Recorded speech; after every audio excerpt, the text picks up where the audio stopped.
नमस्कार, मैं हूं अनुपम कुमार और आप देख रहे हैं मिरर मीडिया का खास कार्यक्रम खबर अब तक। बात करेंगे हम तमाम बड़ी खबरों की, लेकिन उससे पहले एक नजर डालते हैं आज की सुर्खियों पर।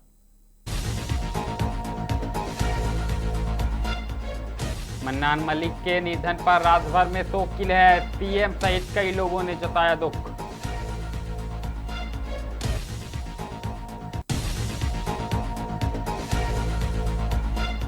धनबाद में रथ यात्रा को लेकर उत्साह, इस्कॉन की तरफ 4 दिवसीय महाउत्सव का आयोजन।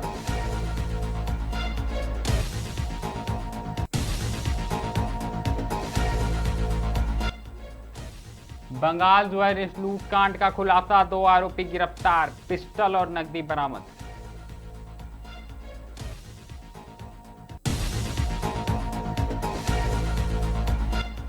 निरसा में वार्ड सदस्य के पति के घर में घुसकर हत्या, धारदार हथियार से वारदात देने के बाद क्षेत्र में दहशत।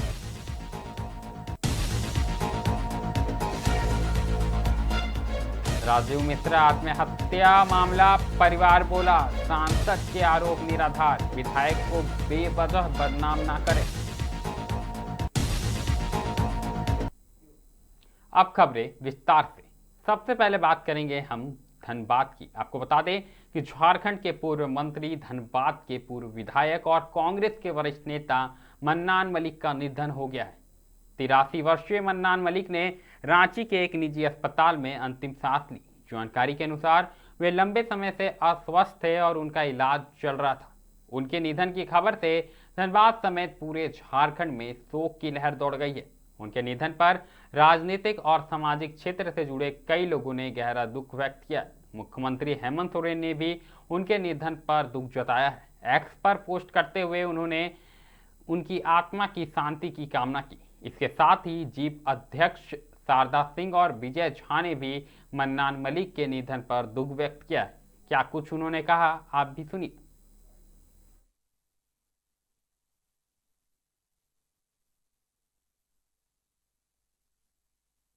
धनबाद के लोगों के लिए, खास करके मजदूरों के लिए जो लड़ाई उन्होंने लड़ी, वो बहुत ही बड़ी बात है। मैं अपना दुर्भाग्य समझती हूँ कि मैं इनसे मिल नहीं पाई। तो बहुत कुछ सीखने के लिए मिलता मुझे। ये मुझे लगता है धनबाद और पूरे झारखंड की बहुत बड़ी क्षति है कि जो अच्छे लोग थे जिन्होंने धनबाद के लिए कुछ किया था, वो आज हमारे बीच नहीं है। मैं यही चाहती हूँ कि प्रभु उनको अपने चरणों में स्थान दे। जी देखिए, ये पार्टी बेसिस नहीं है। जो भी अच्छा काम करते थे, वो धनबाद के विधायक रहे हैं और मंत्री पद में भी रहे हैं, तो उस वक्त वो तो हट जाता है किस पार्टी से। पूरे धनबाद के विधायक थे, उनके लिए अच्छा किया। तो ये सबके लिए एक दुखद समाचार है जो धनबाद के लोगों को, झारखंड के लोगों के लिए। मैं तो यही देती हूँ कि उन्होंने जो मजदूरों के लिए किया, जिस तरह से वो धनबाद का विकास सोचते थे, जिस तरह के वो व्यक्ति थे, वो लोग उनके चीजों को अपने जीवन में लाने का प्रयास करें। मन्नान साहब भले ही कांग्रेस के प्लेटफॉर्म पर थे, लेकिन उनका व्यक्तित्व ऐसा था, वो पार्टी के परिधि से परे थे। हम लोग हालांकि दूसरे प्लेटफॉर्म पर थे, भारतीय जनता पार्टी का मैं अध्यक्ष हुआ करता था, लेकिन कभी भी हम लोगों के व्यक्तिगत संबंध में खटास नहीं आया। 1980 में मैंने जब धनबाद बार की सदस्यता ली थी और उसी समय परिचय हुआ हमारा मन्नान साहब से, 80 से, जबकि मैं राजनीति में उस समय उतना सक्रिय नहीं था और 74 आंदोलन से हम लोग निकले हुए लोग थे जो कांग्रेस के खिलाफत किया था, लेकिन व्यक्तिगत संबंधों में कभी कड़वाहट नहीं आई। जब भी वो जहां भी मिलते थे जरूर टोकते थे, मैं भी मिलता था तो उनके प्रति सम्मान प्रदर्शित करता था। ऐसा व्यक्तित्व अब राजनीति में बिरले है। यहाँ तो अगर आप दल में हैं तो अगर दल से मेरा अगर विरोध है तो आपसे भी विरोध हो जाएगा। व्यक्तिगत रिश्ते में भी खटास आ जाती है। तो मन्नान साहब एक अलग व्यक्ति। अगली खबर भी धनबाद से है। आपको बता दें कि इस्कॉन धनबाद के तत्वाधान में 16 जुलाई से 4 दिवसीय रथ यात्रा महोत्सव का शुभारंभ होगा। भगवान जगन्नाथ, भगवान बलभद्र और देवी सुभद्रा की शोभा यात्रा शहर के प्रमुख मार्गों से होकर गुजरेगी। महोत्सव के दौरान धार्मिक आयोजनों के साथ सांस्कृतिक प्रस्तुतियां और श्रद्धालुओं के लिए निःशुल्क महाप्रसाद की भी व्यवस्था की गई है। बता दें कि 16 जुलाई की सुबह जगन्नाथ हॉस्पिटल के सामने स्थित दुर्गा मंडप से रथ यात्रा प्रारंभ होगी। यात्रा रणधीर वर्मा चौक सहित शहर के प्रमुख मार्गों से गुजरते हुए गोल्फ ग्राउंड स्थित अस्थायी गुंडीचा मंदिर पहुंचेगी। रास्ते में 7 अलग अलग स्थानों पर रथ का स्वागत किया जाएगा, जहां भगवान जगन्नाथ, भगवान बलभद्र और देवी सुभद्रा को पारंपरिक 56 भोग अर्पित किए जाएंगे।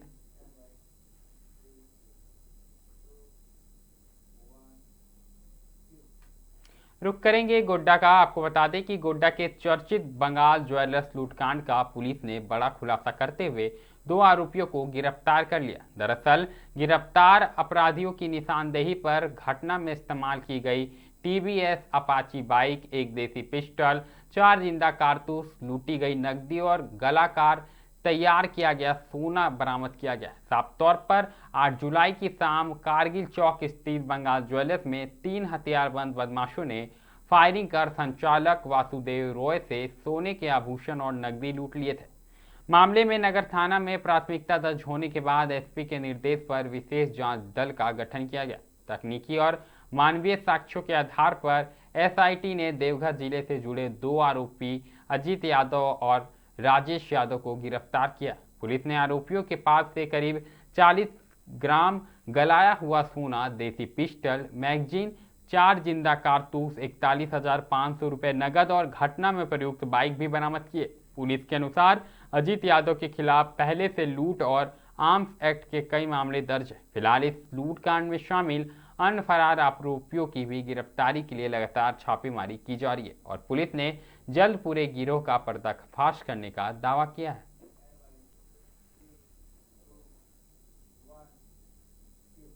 एक बार फिर रुक करेंगे धनबाद का। आपको बता दें कि धनबाद जिले के साहेबगंज बस्ती में मंगलवार की अहले सुबह एक सनसनीखेज वारदात सामने आई है। दरअसल अज्ञात हमलावर ने वार्ड सदस्य सोना मुनि मरांडी के घर में घुसकर उनके पति रूपलाल मरांडी की धारदार हथियार से हमला कर हत्या कर दी है। वहीं इस घटना से पूरे इलाके में दहशत का माहौल है। बता दें कि जानकारी के अनुसार हमलावर सुबह तड़के घर में घुसे और सोते हुए रूपलाल मरांडी पर हमला कर दिया, जिसके बाद परिजनों के शोर मचाते मचाते आरोपी मौके से फरार हो गए। वही घटना की सूचना मिलते ही पुलिस और घटना स्थल पर पहुंची और पहुंचकर तमाम चीजों को लेकर जांच में जुट गई है।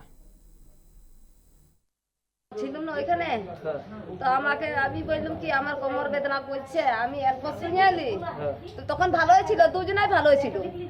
আমি এসে নিয়ে এখানে উল্টে গেলাম আর সকাল হয়ে গিয়েছিল একদম, মানে লোকগুলান দূরের লোকগুলা নাই চিনতিস, সামনের লোকগুলান আসতে তো ওসে চিনতো, তো কে ছিল নাই ওকে আগে ছাড়ে চলে আইলাম এইখানে। তো আমি বলছি উল্টে আইলে তো আমার কোমরটা, তো আমি বলছি উল্টে আইলে তো আমার কোমরটা সিধা করে দিচ্ছে, কোমরটা ব্যথাচ্ছে। তো ও বললো হ্যাঁ দেবে যা এখন। তো আমি হয়ে গেলাম, ঢুকে গেলাম, শুনিয়ে দিলাম। তো ইয়াকে উঠাই দিচ্ছে যা উঠ, সকাল হয়ে গেল। তো ও যায় নিয়ে ওইখানে দেখছে যে উল্টে আছে, তো কে মেরেছে না মেরেছে আমরা তো চিনতে পারলাম না।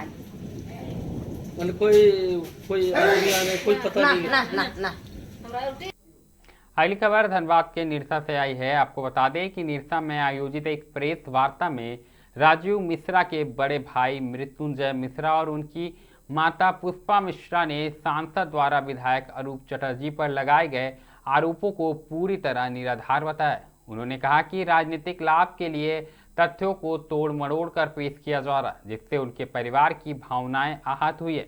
मृत्युंजय मिश्रा ने स्पष्ट कहा कि उनके भाई राजीव मिश्रा की मौत आत्महत्या के कारण हुई थी, किसी साजिश या हत्या के कारण नहीं। उन्होंने यह भी दावा किया कि परिवार ने अपनी जमीन विधायक अरूप चटर्जी को पूरी तरह स्वेच्छा और आपसी सहमति से बेची थी। इस प्रक्रिया में किसी तरह का दबाव, धमकी या विवाद नहीं था। प्रेस वार्ता के दौरान उन्होंने सांसद से अपील की है कि वह राजनीतिक आरोप प्रत्यारोप से बचे और बिना तथ्यों के विधायक की छवि खराब करने का प्रयास न करे। वहीं इस प्रेस वार्ता में राजीव मिश्रा की पत्नी की अनुपस्थिति भी चर्चा का विषय बनी रही। उल्लेखनीय है कि सांसद की ओर से पहले यह दावा किया गया था कि राजीव मिश्रा की पत्नी ने विधायक पर आत्महत्या के लिए उकसाने का आरोप लगाया है। फिलहाल इस पूरे मामले में दोनों पक्षों के दावे सामने आए हैं और मामले की सच्चाई जांच के बाद ही स्पष्ट हो सकेगी।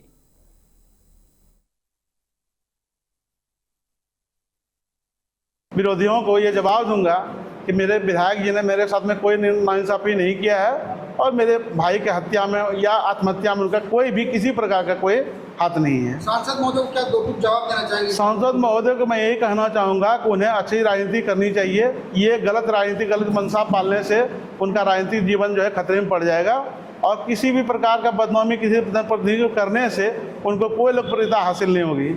सस्ती लोकप्रियता हासिल करने के लिए विधायक जी को बदनाम करने की उनकी ये साजिश आगे चलने वाली नहीं है। जानकारी मिले कि विधायक जी को इल्जाम लगा रहा है ये लोग कि इन लोग का प्रॉपर्टी हड़प लिया है। कौन लोग हैं?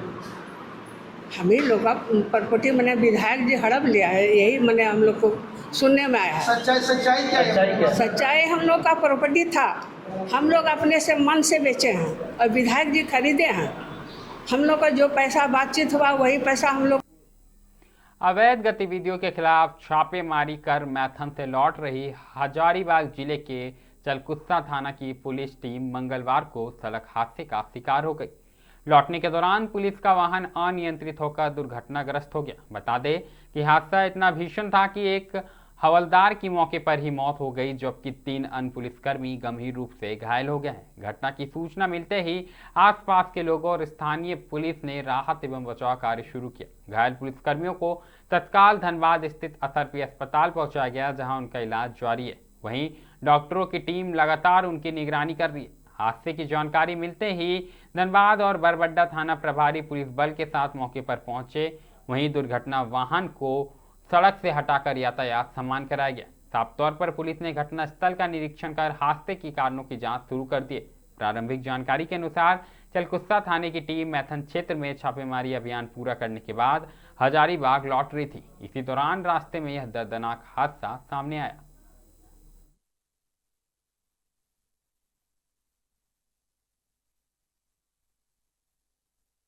तो सुबह की घटना है, सूचना मिली कि दुर्घटना हो गई है तो हम लोग हॉस्पिटल आए। हॉस्पिटल में देख रहे हैं। इनकी दुर्घटना हुई है? हमारे अंकल है वो जो सेवा में नियुक्त है झारखंड पुलिस में, उन्हीं का इलाज चल रहा है। क्या सूचना मिली? दुर्घटना जो है दुर्घटना ये बरवाडा में हुई, बरवाडा थाना के पास। क्या नाम? कब हुई है? Green Paswan, Jharkhand police. कितने लोग थे? अब उसका पता नहीं है। अभी फिलहाल स्थिति क्या है? अभी स्थिति ठीक है, इलाज चल रहा है। क्षेत्र के हैं वो लोग? हजारीबाग से यहाँ। वहाँ से यहाँ किस लिए आए थे? अब अपना कार्य से आए होंगे, कुछ आए होंगे तो पता नहीं। अब फोन आया तो हम लोग यहाँ पहुँचे। कितने बजे आपको सूचना मिली? सुबह 5 बजे सूचना मिली। अभी हालत कैसी है उनकी? अभी हालत ठीक है। आपका क्या नाम है? धनबाद के बागमारा क्षेत्र स्थित टीलाटाड़ कतरास महाविद्यालय के मुख्य द्वार के सामने मंगलवार को एक भीषण सड़क हादसे में बाइक सवार युवक की मौके पर ही मौत हो गई। मृतक की पहचान भटमुंडना मोड़ निवासी संजय गुप्ता के पुत्र सागर गुप्ता के रूप में हुई है। जानकारी के अनुसार सागर अपनी बाइक से भगत सिंह चौक की ओर जा रहे थे। इसी दौरान सामने से आ रहे एक ट्रेलर ने उनकी बाइक को टक्कर मार दी। टक्कर के बाद सागर ट्रेलर के पहिए के नीचे आ गए, जिससे उनकी घटनास्थल पर ही मौत हो गई। हादसे के बाद गुस्साए स्थानीय लोगों ने महुदा राजगंज मुख्य मार्ग को जाम कर दिया और मुआवजे व कार्रवाई की मांग करने लगे। सूचना मिलते ही कतरास पुलिस मौके पर पहुंची और लोगों को शांत कराने का प्रयास किया, लेकिन खबर लिखे जाने तक जाम जारी था। घटना के बाद मृतक के परिजनों का रो रो कर बुरा हाल है।